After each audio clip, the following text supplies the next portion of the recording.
Praise lord. అందరికీ వందనాలు. ప్రభు కృప మనకు తోడుగా నడిపించును గాక. ఆమేన్. ప్రియులారా, అందరూ బాగున్నారా? మరొకసారి ప్రభు నామంలో మీ ముందుకు రావడానికి ప్రభు ఇచ్చిన అవకాశాన్ని బట్టి ప్రభుని స్తుతిస్తూ ఉన్నాను. దేవుడు నా హృదయంలో ఉంచిన ఒక చిన్న తలంపును మీతో పంచుకోవాలనే ఆశతో ఈ రీతిగా మీ ముందుకు రావడం జరిగింది. ప్రియులారా, ఈ మధ్యకాలంలో ఎక్కువగా లాక్డౌన్ విధించిన దగ్గర నుండి కూడా మనకి కొన్ని కొత్త పదాలు వినపడడం అనేది జరుగుతూ ఉంది.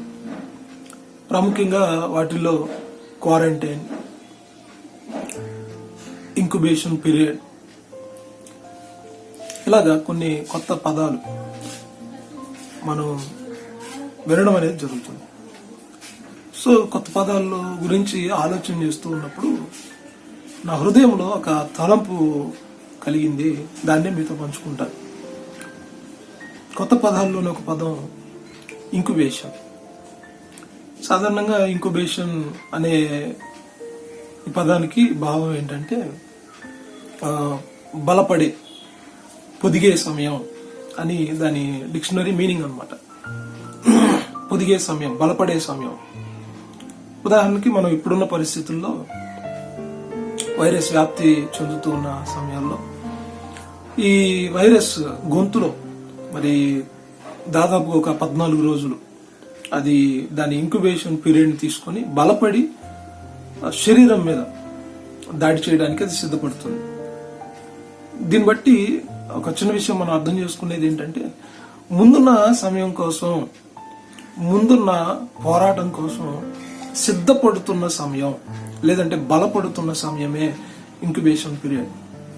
అలాగే మరి మెడికల్ టర్మినాలజీలోకి వస్తే, ఒకవేళ మనుషులకి దీన్ని ఏ విధంగా ఉపయోగిస్తారు అని అంటే, ఇంక్యుబేటరీలో చిన్నపిల్లలు పెడతా ఉంటారు. ఒకవేళ శిశువు ప్రీమెచ్యూర్ బేబీ అయితే, నెలలు నిండకుండా పుడితే ఆ బేబీని తీసుకెళ్లి ఇంక్యుబేటరీలో పెడతారు. ఎందుకంటే ఆ తల్లి గర్భంలో ఉన్న ఏ వాతావరణం అయితే ఆ బిడ్డ అప్పటి వరకు అలవాటు ఉన్నారో, కొన్ని రోజులు, కొన్ని దినాలు ఆ వాతావరణాన్ని వారికి కల్పించి కృత్రిమంగా ఆ బేబీ తర్వాత ఉన్న రోజుల్లో, అంటే భూమి మీద ఉన్న వాతావరణానికి అలవడడానికి బేబీని సిద్ధపరుస్తారు.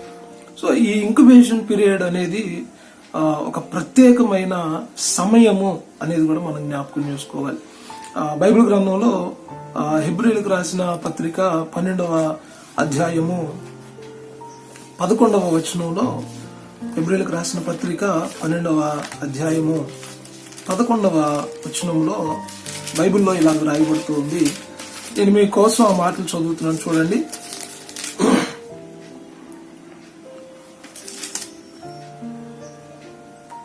మరియు ప్రస్తుతమందు సమస్త శిక్షయు దుఃఖకరముగా కనబడునే గాని సంతోషకరముగా కనబడదు. అయినను దాని యందు అభ్యాసము కలిగిన వారికి అది నీతియను సమాధానకరమైన ఫలమిచ్చును.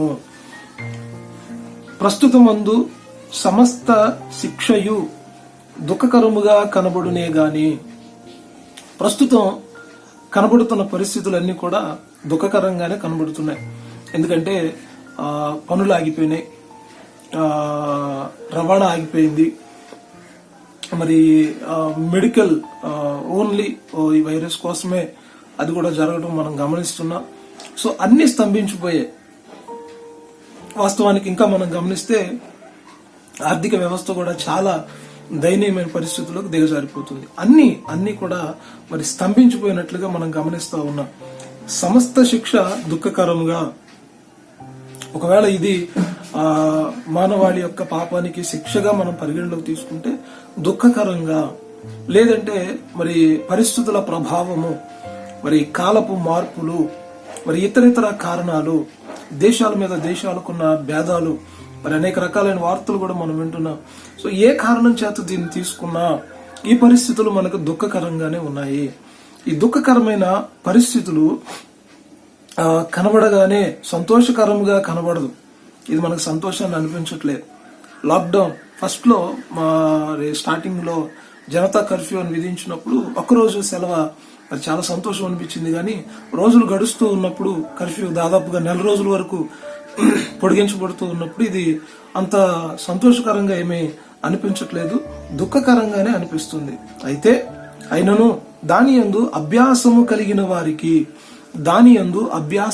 వారికి ఆ సమయమును మనము అనుకూలంగా మార్చుకుంటే, ఆ సమయమును మనము నేర్చుకోవడానికి, బలపడడానికి, శక్తిని పొందుకోవడానికి మనం మార్చుకోగలిగితే ఆ సమయము నీతియను సమాధానకరమైన ఫలం ఇచ్చును. హల్లెలూయా.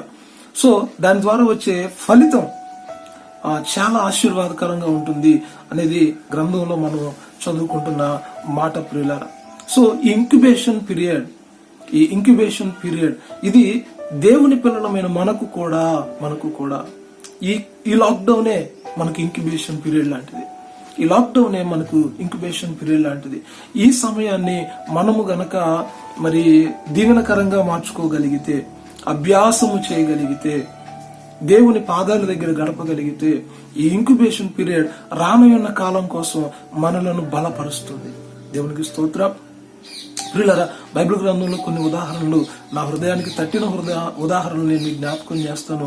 మరి నిర్గమాకాండం 34వ అధ్యాయము 28వ వచనాన్ని మనం చదువుకోగలిగితే, నిర్గమాకాండము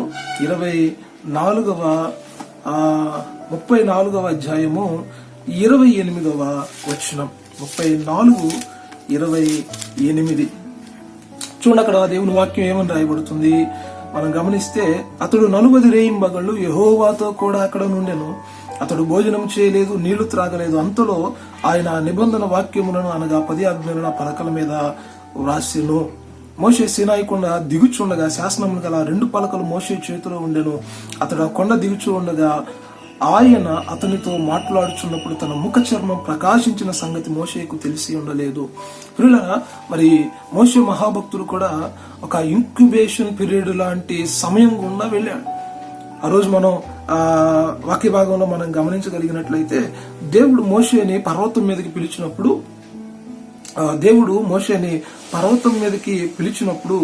దేవునితో మోషే పర్వతం మీద సమయాన్ని గడుపుతూ ఉన్నాడు. ఎందుకు ఆ సమయాన్ని గడుపుతున్నాడంటే, రానయ్యున్న దినాల కోసం దేవుడు మోషేని బలపరుస్తూ ఉన్నాడు, ఆజ్ఞల్నిచ్చి నడిపిస్తూ ఉన్నాడు. పిల్లరా, this is the incubation period of Moses. మోషే ఒక ఇంక్యుబేషన్ పీరియడ్ అంటే పొదగబడిన సమయం, దేవునితో సహవాసం కలిగిన సమయం, బలపడే సమయంలో గుండి ఆ సమయం గుండా మోషే వెళుతూ ఉన్నప్పుడు చాలా అద్భుతం మనం అక్కడ చూస్తూ ఉన్నాం. ఏమిటి అద్భుతం అంటే, మోషే ముఖము ప్రకాశిస్తూ ఉంది. ఒక గొప్ప వెలుగు మోషేని మరి కమ్ముకున్నట్లుగా, కొంత సమయం వరకు కాదు, అది కొంత పీరియడ్ వరకు కాదు.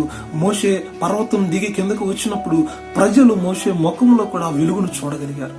హల్లెలూయా. ఈ ఇంక్యుబేషన్ పీరియడ్ అనబడుతున్న ఈ సమయంలో మనం కూడా దేవుని పాదాల దగ్గర సమయాన్ని గడిపినప్పుడు, మరి దేవునితో ఒక సంబంధాన్ని, సత్సవాసాన్ని మనం కలిగినప్పుడు, దేవుని యొక్క మహిమలోకి మనము, దేవుని తేజస్సులోకి నడిపించబడతాం, దేవుని శక్తిలోకి నడిపించబడతాం. పిల్లరా, దేవుని వెలుగు మోషేను కమ్ముకుంది, ప్రజలు దాన్ని చూడగలుగుతున్నారు. అలాగనే మనం కూడా పిల్లరా ఈ యొక్క సమయాన్ని ముగించుకొని వెలుపలకు వెళ్ళబోయే లోపే ఈ ఇంక్యుబేషన్ పీరియడ్ లో మనం బలం పొందాలి. ఎటువంటి బలం అండి? రానున్న దినాల్లో ఒక గొప్ప పరిచర్య చేయడానికి కావలసిన బలం, రానున్న దినాల్లో ఒక అద్భుతమైన పరిచర్య చేయడానికి కావలసిన బలం. ప్రియులారా, మోషే దాన్ని పొందుకొని బయటికి వెళుతున్నట్లుగా మనం అక్కడ గమనించగలుగుతూ ఉన్నాం. ఇంకా మనం జ్ఞాపకం చేసుకుంటే పరిశుద్ధ గ్రంథంలో నుంచి ప్రియమైన వారులారా మరొక ఉదాహరణ కూడా మనం చూడగలము. ఆదికాండం 32:24 వచనము. ఆదికాండం 32:24 వచనం. అక్కడే రాయబడుతుంది, చూద్దాం ఒకసారి బైబిల్ గ్రంథంలో.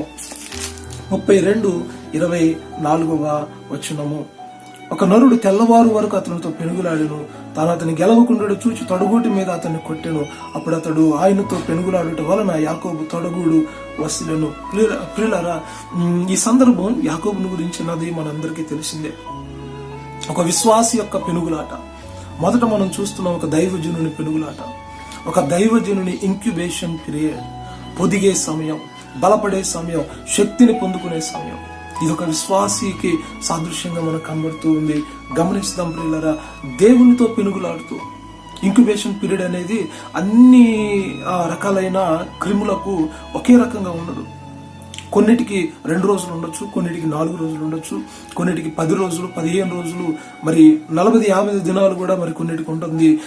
హెపటైటిస్ బి ఇలాగా కొన్నిటికి, అలాగనే హెచ్ఐవి అనే దాని గురించి కూడా మనం చూస్తే దాని పీరియడ్ సంవత్సరాల్లోనే ఉంటుంది. ఇంక్యుబేషన్ పీరియడ్ అది పొదిగే సమయం.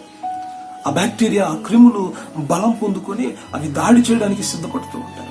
ప్రియులారా, కేవలము నాశనం అయిపోయి కొంత సమయానికే పరిమితమైన ఈ క్రిములే ఒక ఇంక్యుబేషన్ పీరియడ్ కలిగి ఉంటే, శాశ్వతమైన జీవం కోసం సిద్ధపడుతున్న దేవుని పిల్లలమైన మనము కూడా ఒక బలమైన ఇంక్యుబేషన్ పీరియడ్ కలిగి ఉండాలి. నేను దేవుని స్తుతిస్తూ ఉన్నాను, ఎందుకంటే దేవుడు మనకు అలాంటి సమయాన్ని ఇచ్చారు. ప్రియులారా, కాలక్షేపం చేసేస్తూ సమయాన్ని వ్యర్థంగా గడిపేస్తూ ఈ సమయాన్ని మనం వ్యర్థపరచుకోకూడదు. మోషే ఎలాగైతే దేవుని దగ్గర గడిపాడు, దేవుని యొక్క అభిషేకాన్ని, శక్తిని, తేజస్సును, ఆయన వెలుగును, ప్రకాశమానమైన వెలుగును పొందుకున్నాడు. అలాగే దేవుని సేవకులమైన మనము కూడా అట్టి వెలుగును పొందాలి, అట్టి ఆ బలమును మనం పొందాలి రానున్న దినాల్లో మనకి బలమైన పరిచర్య చేయడానికి. అలాగే యాకోబు కూడా రాత్రంతయు పెనుగులాడి